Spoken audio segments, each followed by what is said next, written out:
Oakland right now, which saw another wild sideshow over the weekend. That included a flaming car, a spectator getting hit and knocked into the air, and even a mob ransacking a gas station.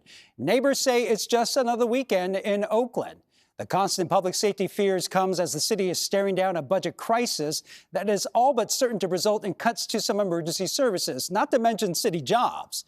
Wilson Walker was there as the city council met today to lay out some of the options.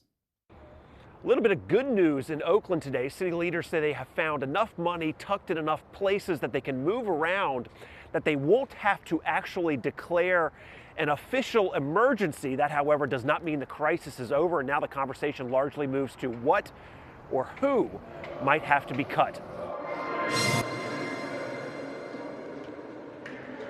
It definitely puts people on edge. Then further compounded where you kind of look that this is a holiday season and you're talking about 2 weeks out from Christmas, 3 weeks out from Christmas. A union leader and an IT employee for the city of Oakland, Julian Ware, was among those who packed city council's discussion of the $130 million budget deficit. It really puts people on edge because, it's sort of that uncertainty of what should I be doing right now? Should I be applying for a job somewhere else? The city is still weighing different options, but still on the table are fire station brownouts, a freeze of police recruiting, and a host of cuts to smaller programs across the city.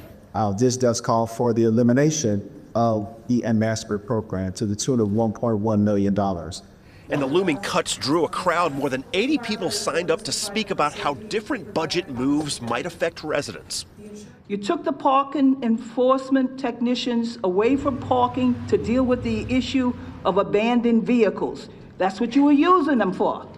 So you take them away from abandoned vehicles and return them to parking. Who's going to deal with these abandoned vehicles? You got to have somebody deal with that. It's actually very sad. It just breaks my heart to see the budget crisis that we're going through right now. It doesn't have to be that way.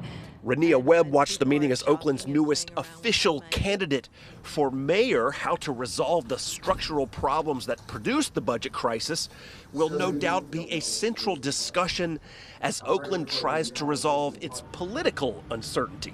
With integrity, with transparency, that are going to be using our tax dollars for what their intended purpose is, to clean up our streets, to support our police. And all of these questions will remain unanswered, at least for now, as the mayor's race takes shape and the budget talks continue.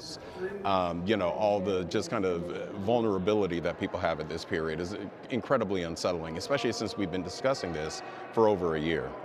The budget work will continue this week, but next week, Tuesday the 17th, that is when the council will meet and declare the office of mayor vacant. The president of the council will become the mayor, kicking off a sequence that could give Oakland 4 mayors between now and April. And as for any possible job cuts like those in the ambassador program, the city says it is currently drawing up a timeline for notices for those potential layoffs.